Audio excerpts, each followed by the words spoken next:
تقریباً $8.5 ارب کی پلیجز ہوئی ہیں. اب یہ اتنا ایک پینک پھیلانے والا بیان ہے. پچھلے 2 مہینے کے اندر یہ دوسرا چھکا ہے جو انہوں نے مارا ہے. میاں داؤد جو ہیں وہ چاہ رہے ہیں کہ عمران خان صاحب کا بھی پولیگرافک ٹیسٹ کروایا جائے. عمران خان صاحب سے آپ نے اور کوئی پٹھے قسم کے سوال کرنا شروع کر دی ہے تو مشین تو بتا دے گی سب کچھ. مشین لونڈا لپاڑا تو ہے نہیں. آپ کی اور بشرا بی بی کی آڈیو لیک سے تاثر دیا گیا کہ آپ کا اور بشرا بی بی کا افیئر ہے. زلفی بخاری صاحب نے اس سوال کے اوپر منہ پھیر لیا. اگر آپ کو سیاست کرنی ہے تو مردوں کی طرح کریں, حوصلہ رکھیں, مقابلہ کریں. السلام علیکم ناظرین, میں ہوں منصور علی خان. اپنے ڈیجیٹل چینل کے اوپر آپ کو خوش آمدید کہوں گا. ناظرین, اس ویڈیو کے اندر ایک تو پنجاب اسمبلی کا جو اجلاس ہوا ہے اس کی تفصیلات سے آپ کو آگاہ کرنا ہے. اس کے ساتھ ساتھ زلفی بخاری صاحب کی جو ایک آڈیو آئی تھی, مبینہ آڈیو آئی تھی بشرا بی بی کی آواز کے ساتھ, اس کے بارے میں بھی بات کریں گے کیونکہ زلفی بخاری صاحب نے اس کے اوپر بھی جو ہے وہ کامنٹ کیا ہے آج. ساتھ ہی ساتھ لیکن معاشی صورتحال کے حوالے سے آج کا دن بڑا امپورٹنٹ تھا جو کہ جنیوا کے اندر پاکستان کے حوالے سے ایک بڑی اہم کانفرنس کا انعقاد کیا گیا تھا, اور اس کے اندر جو کمٹمنٹس ہوئی ہیں, جو اناؤنسمنٹس ہوئی ہیں, اس سے بھی آپ کو آگاہ کرتے ہیں. لیکن اس سے پہلے میں اس چیز کو ڈسکس کرنے سے پہلے ذرا ایک اور خبر اسی سے ریلیٹڈ ایکچولی ایک شیئر کرنا چاہوں گا. شیریں مزاری صاحبہ نے ایک ٹویٹ کیا اس کانفرنس سے ریلیٹڈ. اس میں انہوں نے 2 تصویریں کانفرنس کی جو ہیں وہ شیئر کی, اور اس کے اوپر انہوں نے کامنٹ کرتے ہوئے کہا کہ pathetic attendance and it is one of the small meeting rooms of the UN in Geneva because this is where side meetings are normally held, not main sessions of major conferences. Even in this small venue, attendance only seems to be of PAK officials and only some members of cabal of crooks. اب پہلی بات تو ظاہری بات ہے انہوں نے صرف یہ 2 تصویریں شیئر کی. یہ اصل تصویریں ہم آپ کو اسکرین کے اوپر دکھا رہے ہیں جو پوری کانفرنس سے کی یہ خبریں تھیں. لیکن میرا یہ پوائنٹ نہیں ہے, میرا پوائنٹ ایک اور ہے, اور مجھے افسوس اس بات کا ہوتا ہے کہ فارن افیئرس کے اندر انٹرنیشنل سٹیجز کے اوپر جو ہے وہ آپ کو اس چیز سے بالا تر ہو کے سوچنا چاہیے کہ جی یہ نون لیگ ہے, یہ PDM ہے, یہ PTI ہے, یہ کاف لیگ ہے. ان چیزوں سے بالا تر ہو کے جو ہے وہ آپ کو اپنا نقطہ نظر رکھنا چاہیے. یہ کانفرنس جو کچھ بھی ہو رہی تھی یہ پاکستان کے لیے ہو رہی تھی. یہ پاکستان کے جو سیلاب زدگان ہیں یہ ان کے لیے پیسے اکٹھے کرنے کے لیے سب کچھ کیا جا رہا تھا. آپ اگر کنٹریبیوٹ نہیں کر سکتے, آپ اگر اس کے اندر کوئی مدد نہیں کر سکتے, آپ کا جتنا ایکسپیرینس ہے, مطلب شیریں مزاری صاحبہ کا ایک بڑا واسٹ ایکسپیرینس ہے, میں کہوں گا فورن میٹرز کے اوپر وہ کئی کالمز لکھ چکی ہیں, بڑی انسائٹ رکھتی ہیں, وہ یہ کلیم کرتی ہیں کہ وہ بہت انسائٹ رکھتی ہیں. اگر آپ یہ سب کچھ نہیں کر سکتی, آپ اگر مدد نہیں کر سکتی, تو کم از کم پاکستان کی بات ہو رہی ہے, اپنا منہ ہی بند کر لیں, آپ نہ کامنٹ کریں اس کے اوپر. مطلب یہ کیا کہنا, یہ آپ کی یہ ٹویٹ سے, آپ کی ٹویٹ اگر بھارت دیکھ رہا ہوگا نا ٹویٹر کے اوپر, ظاہری بات ہے کوئی بھی جا کے اس کو دیکھ سکتا ہے, آپ کی یہ ٹویٹ اگر بھارت دیکھ رہا ہوگا تو وہ خوش ہو رہا ہوگا کہ اچھا پاکستان کی اتنی سبکی ہوئی ہے, پاکستان کے لیے کوئی اتنا بڑی کانفرنس نہیں تھی, بہت اچھی بات ہے, ویری گڈ. مطلب یہ تو ان کو خوشی ہو رہی ہوگی. تو میں جانتا ہوں کہ آپ کو بڑی نفرت ہے اس وقت, آپ کو ہر شخص, مطلب PDM کے اندر جتنے اکراس دا لائن, شہباز شریف سے لے کے نیچے کوئی کونسلر بھی ہوگا نا نون لیگ کا یا پاکستان پیپلز پارٹی کا, آپ کو اس سے نفرت ہوگی. آپ کا دل کر رہا ہوگا آپ چھرے مار دیں اس کو مار ڈالیں کسی طرح. لیکن جہاں پہ بات پاکستان کی آتی ہے نا, وہاں پہ سیکھیں اس بات کو کہ نہیں, we have to go and stand behind our prime minister. آپ بے شک اسے کرائم منسٹر کہتی رہیں, لیکن آپ کا فرض بنتا ہے کہ آپ ایک ملک کے وزیر اعظم کے پیچھے کھڑے ہوں. شہباز شریف صاحب کے اوپر میں بھی بہت تنقید کرتا ہوں, میں بہت سی چیزوں کے اوپر میں نے ان کی تنقید کی ہے, لیکن جب معاملہ انٹرنیشنل پلیٹ فارمز کا آتا ہے نا, وہاں پہ آپ کو ایک ملک ایک قوم ہو کے جو ہے وہ آپ کو سوچنا چاہیے. مجھے بڑا افسوس ہوا, بہت افسوس ہوا مجھے کہ شیریں مزاری صاحبہ نے جو ہے وہ اس قسم کی ٹویٹ کی. ویسے میں زیادہ کوئی ان کا فین بھی نہیں ہوں فرینکلی اسپیکنگ. میں نے پچھلے 2-3 سال کے اندر ان کی جو کارکردگی دیکھی ہے, جو ان کی پوزیشنز میں نے دیکھی ہیں, جس قسم کا ان کا نظریہ ہے, میں بہت اختلاف کرتا ہوں. ان کی بیٹی سے ایکچولی نہیں کرتا, ان کی بیٹی کی کافی حد تک چیزیں ٹھیک ہیں, لیکن میں ان سے بہت اختلاف کرتا ہوں, اور وہ آج انہوں نے پھر اپنا یہ رنگ جو ہے دکھایا. اب آ جائیں ذرا اس کانفرنس کے اوپر جو جنیوا میں ہوئی ہے. اس کے اندر مختلف اعلانات کیے گئے ہیں, وہ میں آپ کے سامنے رکھ دیتا ہوں. ایک تو اسلامی ترقیاتی بینک کی جانب سے 4 ارب 20 کروڑ ڈالر جو ہے اس کا اعلان کیا گیا. ورلڈ بینک کی طرف سے 2 ارب ڈالر دینے کا اعلان کیا گیا. جرمنی کی جانب سے پاکستان کو مزید 89 ملین یورو فراہم کرنے کا اعلان کیا گیا. چین کی طرف سے سیلاب متاثرین کے لیے 10 کروڑ ڈالر گرانٹ دینے کا اعلان کیا گیا. جاپان کی طرف سے 77 ملین ڈالر, یورپی یونین کی طرف سے 93 ملین ڈالر, فرانسیسی صدر کی جانب سے 10 ملین ڈالر یعنی 1 کروڑ ڈالر جو ہے امداد دینے کا اعلان کیا گیا. لیکن یہ تقریباً مطلب میں ایک چینل کے اوپر دیکھ رہا تھا, یہ مطلب مریم اورنگزیب صاحبہ نے بھی کہا ہے کہ تقریباً $8.5 ارب کی پلیجز ہوئی ہیں. لیکن میں دوبارہ یہ بات کہہ دوں, یہ پلیجز ہیں, یہ بالکل اسی طرح کی پلیجز ہیں جس طرح عمران خان صاحب وہ جو ٹیلی تھون نہیں کرتے تھے پیسے اکٹھے کرنے کے لیے, اور اس کے بعد انہوں نے اعلان کر دیا تھا 15 ارب روپیہ اکٹھا ہو گیا, 15 ارب روپیہ اکٹھا ہو گیا. اب بعد میں پتہ لگا تھا کہ نہیں اتنے نہیں ہوئے, پیسے کم آئے ہیں. تو یہ جو بھی اعلانات ہیں یہ $8.5 ارب, اس کا مطلب یہ نہیں ہے کہ $8.5 ارب جو ہے نا آپ کو اگلے ایک ہفتے میں مل جائیں گے. یہ اس کے مختلف ٹرمز اینڈ کنڈیشنز ہوتے ہیں, یہ مختلف طریقے سے آپ کو ملتے ہیں. مطلب ایک کا تو میں دیکھ رہا تھا کہ وہ انہوں نے کہا جی اگلے 3 سال میں جا کے ملیں گے آپ کو, مختلف سٹیجز کے اوپر جا کے آپ کو یہ پیسے ملیں گے. پھر یہ ٹارگیٹڈ ہوتے ہیں اکثر صورتحال کے اندر. مطلب آپ فار ایگزامپل اگر میں ابھی کیونکہ اس کی ٹرمز اینڈ کنڈیشنز آنی ہے, لیکن میں ویسے آپ کو بتا رہا ہوں کہ ماضی کے اندر جب اس طرح پیسے پلیج کیے جاتے ہیں تو اس میں یہ کہا فار ایگزامپل یہ کہہ دیا جاتا ہے اچھا جی آپ نے سکولز بنانے ہیں اس کے, اچھا جی آپ نے سڑکیں بنانی ہیں اس کی, اچھا جی آپ نے گھر بنانے ہیں اس کے, یا آپ نے اس کا راشن پرووائڈ کرنا ہے. بہت کم اس طرح ہوتا ہے کہ آپ کو جو ہے وہ پیسے ہینڈ اوور کر دیے جائیں. سو یہ بھی ذہن میں رکھیے گا. تو پاکستان کے جو مسائل ہیں وہ بھی اتنی آرام سے حل نہیں ہوں گے. لیکن اسی سے ریلیٹڈ ایک اور خبر یہ بھی ہے کہ شہباز شریف صاحب جو ہیں وہ اس کانفرنس کے بعد اب کل متحدہ عرب امارات جا رہے ہیں واپسی کے اوپر, وہاں پہ رکیں گے, اور وہی جو بیسکلی اقتصادی معاملات ہیں اسی سے ریلیٹڈ جو ہے یہ وزٹ بھی وہاں پہ ہو رہا ہے. دوسری جگہ پہ آپ آلریڈی جانتے ہیں کہ جو آرمی چیف ہیں جنرل عاصم منیر, وہ سعودی عرب کے دورے پہ گئے ہوئے تھے, تو وہاں پہ بھی ایک فوکس جو ہے وہ سارا اسی چیز سے ریلیٹڈ تھا. اچھا, اب اس میں ایک اور خبر, بلکہ اسی سے ریلیٹڈ ایک اور خبر یہ بھی آئی ہے. امریکی نشریاتی ادارے بلومبرگ نے جو ہے ایک تجزیاتی رپورٹ اپنی جاری کی ہے, جو آج پاکستان کے مختلف اخباروں کے اندر بھی چھپی ہے, مختلف ٹیلی ویژن چینلز کے اوپر بھی چل رہی تھی, اور اس میں انہوں نے کلیئر کٹ یہ بات کی ہے کہ اس وقت پاکستان کے زر مبادلہ کے ذخائر جو ہیں وہ تقریباً, انہوں نے یہ لکھا ہے, میرا خیال میں یہ تھوڑی سی رپورٹ پرانی تھی جو ریلیز اب ہوئی ہے, تو انہوں نے اس میں لکھا جی $5.6 ارب کے زر مبادلہ کے ذخائر ہے. یہ ایکچولی 5.6 ارب نہیں ہے, یہ تقریباً 4.5 ارب کے آس پاس پاکستان کے زر مبادلہ ذخائر اس وقت موجود ہیں. لیکن ان کے مطابق یہ اگلے 5 سے 6 ماہ کے لیے جو ہے وہ پاکستان کے لیے پھر بھی کافی ہے. ڈیفالٹ کا رسک جو ہے وہ ابھی نہیں ہے, کوئی ایسی بات نہیں ہے. لیکن اس کا مطلب یہ نہیں ہے کہ پاکستان جو ہے نا وہ اس کی اقتصادی یا معاشی صورتحال جو ہے وہ خطرے سے باہر آ گئی ہے.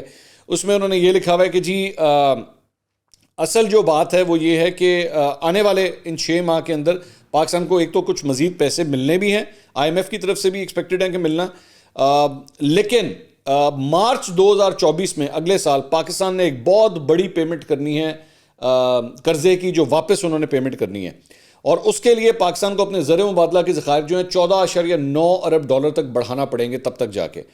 تو یہ ایک ورینگ کنسرن ہے. دوسرا ایک ابھی ایک ان کا اسحاق ڈار صاحب کا ایک بیان چل رہا تھا جو کہ کافی وائرل ہوا ہے, اس پہ کافی کرٹیسزم ہوا ہے اسحاق ڈار کے اوپر, اور وہ یہ تھا جس میں انہوں نے کہا کہ جی یہ پیسے جو ہوتے ہیں اس میں سے کچھ پیسے اسٹیٹ بینک میں پڑے ہوئے ہیں اور کچھ پیسے جو ہیں کمرشل بینکوں کے اندر پڑے ہوئے ہیں. اب جو کمرشل بینکوں میں پیسے ہوتے ہیں وہ ایکچولی لوگوں کے پیسے ہوتے ہیں, کمپنیز کے پیسے ہوتے ہیں, پرائیویٹ اکاؤنٹس کے پیسے ہوتے ہیں, کمپنیز اکاؤنٹس کے پیسے ہوتے ہیں, تو وہ تقریباً $10 ارب کے آس پاس اپروکسیمیٹلی بنتا ہے. تو اس کے اوپر جو ہے اسحاق ڈار صاحب نے کہا کہ جی یہ بھی پاکستان کے ہی ہیں. اب یہ اتنا ایک پینک پھیلانے والا بیان ہے, اتنا پینک اور غلط بیان ہے جس کی انتہائی کوئی نہیں. مطلب ملک کے وزیر خزانہ کو اس قسم کا فولش قسم, I am sorry to use the word, لیکن فولش قسم کا بیان جو ہے وہ قطعی طور پہ نہیں دینا چاہیے, کیونکہ اس کا مطلب یہ ہے کہ اس کا جو مطلب ایک دوسرا مطلب نکالا جا سکتا ہے کہ جس طرح مسلم لیگ نون نے آج سے پہلے یہ 90s کے اندر جو ہے ایک دفعہ ڈالر اکاؤنٹ جو ہے ان کو فریز کر دیا تھا. تو یہ کہیں آپ اس قسم کی حرکت کرنے کے تو نہیں سوچ رہے کہ آپ جو ہے وہ ڈالر اکاؤنٹس کو جو ہے وہ فریز کر دیں گے کہ جی اے بھی ساڈے ہی نے, مطلب ہم اس کو استعمال کر سکتے ہیں. ایسا نہیں ہو سکتا, یہ پینک پھیلانے والی بات ہے. اور آج بلکہ اسٹاک مارکیٹ کو ہم نے دیکھا بھی کہ اسٹاک مارکیٹ نے بھی جو ہے اس کے اوپر ریاکٹ کیا, اور میں صبح سے مختلف جو معاشی تجزیہ کار ہیں, خاص طور پہ بینکنگ سیکٹر کے چند لوگ ہیں, میری ان سے بات ہو رہی تھی, تو انہوں نے بھی یہ مجھے بتایا کہ یہ بڑا ہی غلط قسم کا, فضول قسم کا بیان جو ہے وزیر خزانہ کی طرف سے دیا گیا. میرا خیال میں اسحاق ڈار کی جانب سے پچھلے 2 مہینے کے اندر یہ دوسرا چھکا ہے جو انہوں نے مارا ہے.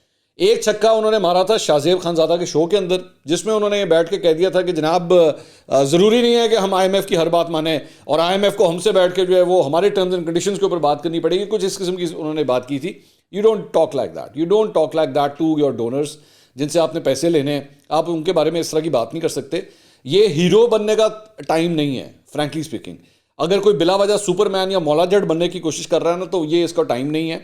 پاکستان اس وقت بہت بڑی پرابلمز میں. آپ یقین کیجئے کہ میں اس وقت کچھ ایسی انفارمیشنز بھی جانتا ہوں کہ میں اگر وہ آپ کے ساتھ شیئر کر دوں نا تو مارکیٹ کے اندر پینک پھیل جائے گی, لیکن میں اس سے اجتناب کر رہا ہوں. میں نہیں بلا وجہ I don't want to contribute into it, کیونکہ کئی لوگ اس کے اوپر پالیٹکس کرنا چاہ رہے ہیں. اس وقت ضرورت یہ ہے کہ پاکستان کو ایک مستحکم پاکستان بنا کے جو ہے وہ رکھا جائے, اور سب کو کنٹریبیوٹ کرنا چاہیے. اس میں نہ شہباز شریف اکیلے کر سکتے ہیں اور نہ عمران خان اکیلے کر سکتے ہیں. سب کو ملنا بیٹھنا ہے, بیٹھ کے اس چیز کو ریزالو کرنا پڑے گا. اور اگر کوئی یہ سمجھتا ہے کہ میں کلّا ہی 30 مار خان ہوں یا میں کلّا ہی میں نے گئے یا سپر میں نے گئے تو میں کر لوں گا, اٹس ناٹ پاسبل. ایک تو یہ. اب ذرا سیاسی معاملات کی طرف آ جائیں. ایک تو سندھ ہائی کورٹ میں جو معروف اداکارہ ہیں کبرا خان, جنہوں نے ایکچولی ایک پٹیشن فائل کی تھی کہ وہ جو عادل راجہ جن کی جانب سے ایک ویڈیو کی گئی تھی اور اس کے بعد 4 جو ایکٹریسز تھیں ان کے انیشلز ان کا نام لیا گیا تھا, تو اس سلسلے میں جو ہے وہ عدالت کی جانب سے حکم آیا تھا. پی ٹی اے کو کہا گیا تھا کہ جناب یہ سارے جتنے بھی اس قسم کی انفارمیشنز ہیں یا ویڈیوز ہیں ان کو ریموو کیا جائے. ایف آئی اے نے اپنی رپورٹ میں کہا ہے کہ جی ہم نے اس پہ کارروائی شروع کر دی ہے. تمام اکاؤنٹس کو بلاک کرنے کے لیے پی ٹی اے کو معاملہ بھیج دیا گیا ہے. یوٹیوب, ٹویٹر, انسٹاگرام سمیت دیگر اکاؤنٹس بلاک کرنے کے لیے بھی کہہ دیا گیا ہے. تو یہاں پہ جو ہے اس سلسلے میں آج یہ ڈیولپمنٹ ہوئی ہے. اس کے علاوہ عمران خان صاحب کا آپ کو یاد ہوگا میں نے ایک ویلاگ کیا تھا. اچھا, میں نے ایکچولی ایک اور اینگل سے بات کی تھی. یہ بات معاملہ کیا تھا, وہ جو ملزم ہے نوید جس نے عمران خان صاحب کے اوپر فائرنگ کی تھی وزیر آباد میں, تو اس کا پولیگراف ٹیسٹ جو ہے کروایا گیا تھا. اور اس کے بعد اس پولیگراف ٹیسٹ بیسکلی یہ وہ جو مشین ہوتی ہے جو چیک کرتی ہے آپ جھوٹ تو نہیں بول رہے, تو اس کا انہوں نے ٹیسٹ کروایا تھا. اور اس کے ٹیسٹ کی بنیاد کے اوپر پھر اس کے بعد پنجاب حکومت کے لوگوں نے جو ہے اس کے ایک پریس کانفرنس کی تھی. تو میں نے از راہ مذاق اس وقت یہ بات کی تھی کہ ویسے ایک آدھا ٹیسٹ اگر خان صاحب کا بھی ہو جائے تو بہت سی چیزیں لوگوں کو پتہ لگ جائیں گی. اور میں نے اپنے بارے میں بھی آفر کی تھی کہ بھائی میں نے بھی میرا بھی کر لو, اور بلکہ میں نے تو کہا تھا کہ خان صاحب کو میرے سامنے بٹھائیں, دونوں کو مشینیں لگا لیں, میں ان سے سوال کرتا ہوں وہ مجھ سے سوال کر لیں. تو میں نے ایکچولی اس وقت کیا کہا تھا آپ دیکھیے, پھر میں آگے بات کرتا ہوں. ایک پولیگراف ٹیسٹ ذرا عمران خان صاحب کا بھی کروا لیں, ذرا چٹا بٹا کھلے تو صحیح نا پچھلے 10-11 سال پاکستان میں کیا ہوتا رہا. جی تانوں اتنا یقین ہے کہ پولیگراف مشین جو ہے وہ 93% سچ بتاتی ہے اور سب کچھ ٹھیک بتاتی ہے, تو آ جائیں ذرا ایک ٹیسٹ عمران خان صاحب کا بھی کر لیتے ہیں. عمران خان صاحب کے ساتھ مشین لگائیں, کیمرہ آن کریں, سوال میں کراں گا, اس کے بعد عمران خان صاحب سوال کریں, میرا کراؤ. ایوی تو ہونا چاہیے نا, ایوی تو ہونا چاہیے تھا. میرا بھی پولیگراف ٹیسٹ کروائیں اور سامنے عمران خان صاحب سوال کر لیں, دونوں کا ایک دوسرے کے ساتھ کرتے ہیں, تو ذرا پتہ لگ جائے گا کہ سچ کیا ہے اور جھوٹ کیا ہے. تو یہ آپ نے سنا, یہ میں نے اس کے اندر یہ بات کہی تھی. اب ہوا کیا ہے کہ انسداد دہشت گردی کی عدالت کے اندر آج یہ جو نوید کے وکیل ہیں میاں داؤد, ان کی جانب سے جو ہے وہ یہ دلائل میں کہا گیا کہ جی ملزم کا اگر پولیگرافک ٹیسٹ جو ہے وہ کروایا جا سکتا ہے تو تمام زخمیوں اور گواہوں کا بھی پھر کروایا جائے. اب زخمیوں میں اور گواہوں میں کون, عمران خان صاحب بھی آتے ہیں. تو ان کا کہنا تھا کہ جی عمران خان, سینیٹر اعجاز چودھری اور دیگر زخمیوں کے موبائل فونز بھی جو ہیں ان کے اندر اہم شہادتیں ہیں, ان کا بھی فورینسک کروایا جائے, ان کا بھی چیک کیا جائے. اعجاز چودھری کا تو خاص طور پہ, کیونکہ اعجاز چودھری نے جو ہے پہلے کلیم کر دیا تھا, انہوں نے کہا جی مجھے تو پہلے ہی پتا تھا کہ یہاں پہ حملہ ہونا ہے, جو کہ which was actually quite foolish. انہوں نے بھی ہیرو بننے کی کوشش کی تھی, جس طرح اسحاق ڈار صاحب نے ہیرو بننے کی کوشش کی تھی نا, اعجاز چودھری صاحب نے بھی ہیرو بننے کی کوشش کی اور یہ کہہ دیا کہ جناب مجھے تو پہلے ہی پتا تھا. اب وہی چیز جو ہے بار بار اس کیس کے اندر جو ہے ڈسکس ہو رہی ہے. This code actually create problems for P T I's case, کہ یار یہ اس قسم کی اسٹیٹمنٹ دینے کی ضرورت کیا تھی. تو انہوں نے, میاں داؤد نے یہ کہا کہ جی اس مقدمے میں جے آئی ٹی اصل ثبوت اکٹھے ہی نہیں کر رہی. جے آئی ٹی اس مقدمے کی تفتیش میں ملزم نوید کے ساتھ امتیازی سلوک کر رہی ہے. انہوں نے کہا کہ وقوع کے زخمیوں کی میڈیکل رپورٹس ملزم کو مقدمے کی پیروی کے لیے درکار ہیں, وہ بھی ہمیں پرووائڈ کی جائیں, اور موبائلز کے فورینسک کروائے جائیں, اور ساتھ ساتھ عمران خان کا پولیگرافک ٹیسٹ جو ہے وہ کرانے کے لیے درخواست جو ہے وہ انہوں نے جمع کرائی اور وہ سماعت کے لیے منظور ہو گئی ہے. تو اب میاں داؤد جو ہیں وہ چاہ رہے ہیں کہ عمران خان صاحب کا بھی پولیگرافک ٹیسٹ کروایا جائے. تو اب پتہ نہیں اس میں کون کون سے سوال کیے جا سکتے ہیں. یہ نہ ہو کہ آپ کیس سے ہٹ کے ادھر عمران خان صاحب سے آپ نے اور کوئی پٹھے قسم کے سوال کرنا شروع کر دیے اور ماضی کے سوال کرنا شروع کر دیے. ایک وہ جو مبینہ آڈیو کال آئی ہوئی ہے وہی والی پلیجر پوائنٹ والی, تو وہ اگر اس کے بارے میں پوچھ لیا تو پھر تو مشین تو بتا دے گی سب کچھ. مشین لونڈا لپاڑا تو ہے نہیں, لونڈا لپاڑا تو ہمیشہ تعریفیں کرتا ہے نا, وہ جو مشین ہے وہ تو بتا دے گی بھائی جان آپ جھوٹ بول رہے ہیں سچ بول رہے ہیں. تو میرے خیال میں کیس سے ریلیٹڈ ہی سوالات جو ہیں وہ ہو گئے. ابھی تو خیر عدالت نے بھی بتانا ہے کہ وہ پولیگرافک ٹیسٹ کی اجازت دیتے بھی ہیں کہ نہیں دیتے. اس کے علاوہ زلفی بخاری صاحب جو ہے وہ عدالت میں پیش ہوئے تھے آج، نیب میں پیش ہوئے تھے انکوائری کے لیے. اس کے بعد جب وہ باہر آئے میڈیا کا انہوں نے سامنا کیا تو تقریباً 2 سے 3 گھنٹے کی کویشچننگ ہوئی ہے ان سے، زلفی بخاری صاحب سے. تو باہر آ کے جو ہے ان سے ایک پہلا سوال جو ہے ان سے کیا گیا کہ جی ایک تو یہ تھا کہ جی القادر یونیورسٹی کا لنک ملک ریاض کے 190 ملین پاؤنڈ سے جوڑا جاتا ہے، وہ کیوں جوڑا جاتا ہے؟ دوسرا، آپ کی اور بشرا بی بی کی آڈیو لیک سے تاثر دیا گیا کہ آپ کا اور بشرا بی بی کا افیئر ہے، تو آپ کی اصل بات کیا ہوئی تھی جن کو جوڑ کر یہ آڈیو لیک بنائی گئی ہے؟ یہ سوال ان سے کیا گیا. انہوں نے کہا جی 190 ملین پاؤنڈ اور القادر کا کوئی آپس میں لنک نہیں ہے. یہ تو انہوں نے کہا جی آپس میں کوئی لنک نہیں ہے. یونیورسٹی جو ہے ایک ڈونیشن ہے اور ملک ریاض کے کو حق ہے کہ پاکستان میں جس کو مرضی ڈونیٹ کرے. مطلب ملک ریاض نے ایڈی 458 کنال زمین جو ہے وہ ڈونیٹ کرتی. دوسری بات، انہوں نے کہا سیاست اتنی گری اور گھٹیا ہو چکی ہوئی ہے کہ ماں اور بیٹے کے رشتے کو ٹویسٹ دیا گیا، اس کو غلط طریقے سے شو کیا گیا. ایک خاتون کی کاپی پیسٹ گفتگو، وہ بھی ایک باپردہ اور مذہبی خاتون. میں نے اپنی زندگی سیاست میں دی ہوئی ہے تو میری زندگی ہر قصہ عوام میں ہوتا ہے، لیکن جو بندہ سیاست میں نہ ہو اس کے بارے میں کیوں ڈسکس کیا جا رہا ہے؟ اب یہاں پہ میرا ایک اختلاف ہے اور ایک بات میں زلفی بخاری صاحب سے ایگری کرتا ہوں. ایک تو میں نے، اگر آپ کو یاد ہوگا کہ یہ جو ان کی آڈیو آئی تھی مبینہ آڈیو، میں نے اس کے اندر ایکچولی یہ کہا تھا کہ یہ آڈیو واقعی ٹیمپرڈ ہے، یہ لگ رہا ہے کہ کٹ پیسٹ کر کے بنائی گئی. یہ میں زلفی صاحب کی بات سے ایگری کرتا ہوں. اتنا ہمیں بھی ایکسپیرینس ہو چکا ہے کہ ہم یوں کر کے ایک آڈیو فائل کو سنتے ہیں، اتنا تو آئیڈیا ہو جاتا ہے. میں یہ نہیں کہہ رہا میں کوئی فورینسک ایکسپرٹ ہوں، مجھ سے بہتر ایکسپرٹس ہوں گے، لیکن یہ تو میں بھی جج کر سک رہا تھا کہ یار یہ آپس میں کٹ پیسٹ کر کے لگائی گئی ہے. لیکن یہ جو پوائنٹ ہے نا، یہ جو اکثر پی ٹی آئی کے لوگ استعمال کرتے ہیں کہ جی بشرا بی بی کا کیا تعلق ہے سیاست کے ساتھ، نہ کریا کرو تاڑی مہربانی، یہ مت کیا کریں. وہ اس لیے کیونکہ وہ جو آڈیو یاد ہے نا، وہ آڈیو جینون تھی. یہ والی میں کہہ رہا ہوں کٹ پیسٹ کی گئی، وہ والی آڈیو جینون تھی. وہ کون سی بلا، کون سی؟ گیس کریں کون سی، آپ گیس کریں. ارسلان بیٹا اسے غداری کے ساتھ جوڑ دو. وہ جو ارسلان بیٹا اس کو غداری کے ساتھ جوڑ دو، وہ معاملہ سیاسی تھا بھائی. وہ کوئی جو ہے وہ جا کے آلو ٹینڈے مہنگے نہیں لے کر آ گیا تھا جس کے بنیاد کے اوپر ارسلان بیٹا کو کہا جا رہا تھا اس کو غداری کے ساتھ جوڑ دو.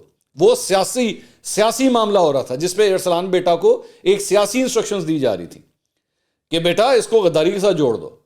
تو وہ جو پورے احکامات تھے. اس کے علاوہ یہ تو میں ایک چھوٹی سی آپ کو بات بتا رہا ہوں نا، میں تو صرف چھوٹی سی بات بتا رہا ہوں. اس کے علاوہ اور بہت سے ایسے واقعات ہیں جس میں بشرا بی بی کا فٹ پرنٹ نظر آتا ہے کہ وہ اس کے اندر انوالو ہے. تو یہ زلفی صاحب کی بات جو ہے وہ غلط ہے. آگے انہوں نے کہا جی میں مریم نواز کا موازنہ نہیں کر رہا، وہ بشرا بی بی تو پبلک ڈومین میں ہی نہیں ہے، وہ میری والدہ کی حیثیت رکھتی ہیں. اتنی گری ہوئی چیز ان کے متعلق وہ مجھے بیٹا کہتی ہیں. وہ آڈیوز نہیں نکلی جہاں وہ یہ کہہ رہی ہیں کہ بیٹا تم یہ کر دو، بیٹا تم وہ کر دو. وہ آڈیو لیکس جیب میں ہیں. باقی کو ایڈٹ کر کے اتنا گرا ہوا الزام کیوں لگایا گیا؟ آپ کو کیا خوف ہے کہ آپ سیاست کو وہاں تک لے گئے ہیں؟ پی ٹی آئی میں اگر یہ کسی اور بھی خاتون کے ساتھ ہو تو میں اس کی مذمت کرتا ہوں. اس وقت عمران خان پاکستانی سیاست کی حقیقت ہے. کسی کو ان آڈیوز یا ویڈیوز سے کوئی فرق نہیں پڑتا. اگر آپ کو سیاست کرنی ہے تو مردوں کی طرح کریں، حوصلہ رکھیں، مقابلہ کریں. اچھا ایک تو ہے جڑا مردوں کی طرح کریں نا، مردوں کی طرح کریں. اس کا خدا کے لیے زلفی صاحب میں حیران ہوں. آپ ویسٹ سے پڑھے ہوئے ہیں، آپ ویسٹ میں پلے بڑھے ہیں، انگلینڈ میں آپ کی پرورش ہوئی ہے ساری، اس کے بعد بھی آپ اس قسم کے مسوجنس قسم کی بات کرتے ہیں کہ جی مردوں کی طرح کریں. اس کا مردوں کے ساتھ کوئی تعلق نہیں ہے. اب محترمہ بینظیر بھٹو بھی اس ملک کی وزیر اعظم رہی ہوئی ہیں اور وہ بھی ایک خاتون ہے، اور مریم نواز بھی ایک سیاست کرتی ہے، وہ بھی ایک خاتون ہے. شیریں مزاری آپ کی اپنی پارٹی کے اندر ہے، وہ بھی ایک خاتون ہے. اس کا مردوں کی طرح اور عورتوں کی طرح کا برائے مہربانی اس کا کوئی تعلق نہیں ہے. تو اس کو ایک تو ان چیزوں میں کنفیوز نہ کیا کریں. اس کے بعد ان سے سوال ہوا یہ آڈیوز حکومت نکال رہی ہے یا اسٹیبلشمنٹ نکال رہی ہے؟ تو ان کا جواب تھا جی جتنا میرا سیاست کا تجربہ ہے 2 یا 3 ادارے ایسے ہیں جن کے پاس اس چیز کی صلاحیت ہے، تو ان 2 یا 3 اداروں میں سے ہی کوئی ہوگا. جب عمران خان وزیر اعظم تھے آئی بی ان کے نیچے تھی. اب یہ بڑا امپورٹنٹ ہے، آئی بی ان کے نیچے تھی، باقی 2 ادارے آزاد تھے. یہ آپ کو پتا ہوگا، لیکن یہ صلاحیت صرف ان اداروں کے پاس ہے. نہ لیا نہیں انہوں نے، نام میں لے دیتا ہوں کہ کون سے 2 ادارے تھے. وہ ہیں آئی ایس آئی اور ایم آئی.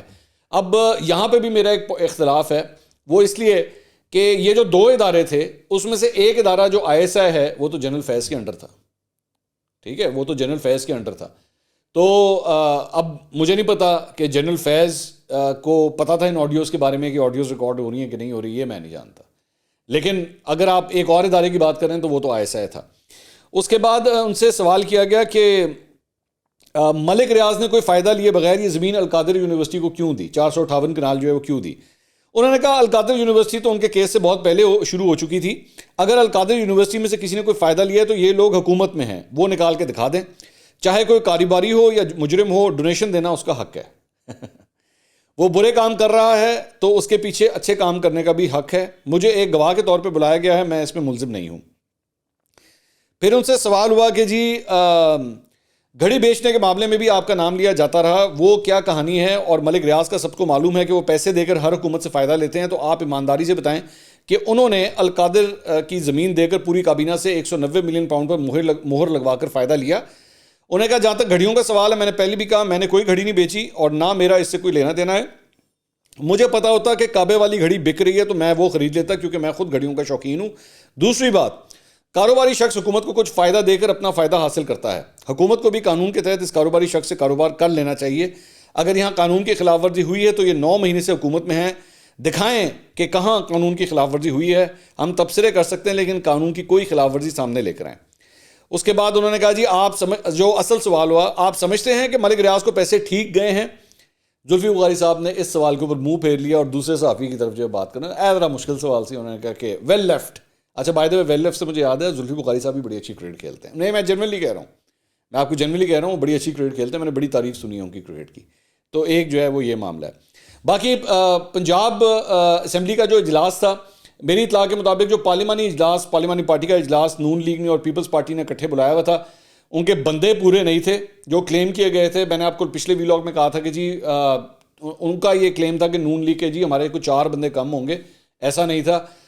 دنیا ٹی وی نے رپورٹ کیا کہ جی 145 آئے ہیں، یعنی کافی بڑی تعداد ہے جو ان کے پورے نہیں آئے۔ اس کا مطلب یہ نہیں ہے کہ وہ نہیں ہیں، یہ میں آپ کو بتا دوں پارلیمانی پارٹی کے اجلاسوں کے اندر اکثر اوقات تھوڑے نمبر کم ہو جاتے ہیں۔ پیپلز پارٹی کے صرف 2 لوگ وہاں پہ آئے تھے، تو پیپلز پارٹی کے بھی پورے بندے نہیں آئے، تو یہ ایک فگر ہے جو میں نے کہا میں آپ کے ساتھ شیئر کر دوں۔ اگلی ویڈیو میں دوبارہ ملاقات ہوگی، اللہ حافظ۔